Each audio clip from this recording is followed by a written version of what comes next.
এই সুন্দর summer friendly মেকআপটা করে দেখাবো without any foundation or concealer, যেটা রেগুলার বের হওয়ার জন্য একদম পারফেক্ট। যেহেতু দিনের বেলা বের হচ্ছি তাই সানস্ক্রিন লাগানোটা মাস্ট। গরম আসার পর থেকে আমি ইউজ করছি ইনসেই লাইট ওয়েট ইউভি সানস্ক্রিন, যেটা আছে SPF PA+++, এবং এটা ডার্মাটোলজিস্ট টেস্টেড একটা সানস্ক্রিন। এই প্রচন্ড গরমের মধ্যে এই সানস্ক্রিনটা ইউজ করে আমি খুব মজা পাচ্ছি, কারণ এটার টেক্সচারটা ক্রিমি হলেও একদম লাইট ওয়েট, নন গ্রিসি, আর কোনো হোয়াইট কাজ দেয় না।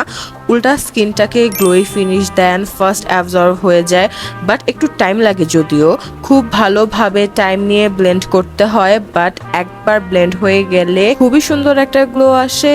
আর এই সব কিছু মিলিয়ে অয়েলি স্কিনের জন্য পারফেক্ট একটা সানস্ক্রিন আমি বলতে পারি। এটা ইউজ করে সান থেকে বেশ ভালো একটা প্রোটেকশন পাওয়া যায়। সো যাদের অয়েলি স্কিন তারা এই সানস্ক্রিনটা ইউজ করে দেখতে পারো, বাজেটের মধ্যে ভালো একটা সানস্ক্রিন। আর এই সানস্ক্রিনটা আপনারা পেয়ে যাবেন ইনসেই এর অফিসিয়াল পেজে।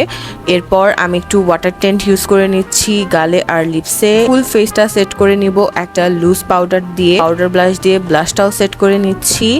দেন আইল্যাশটা কার্ল করে মাস্কারা দিয়ে নিব, অ্যান্ড লাস্টলি লিপ লাইনার আর লিপ গ্লস দিয়ে লুকটা কমপ্লিট করে নিব। That's it, you are done. আজকের জন্য এতটুকুই। দেখা হয়ে যাবে নেক্সট কোনো ভিডিওতে। Till then, by.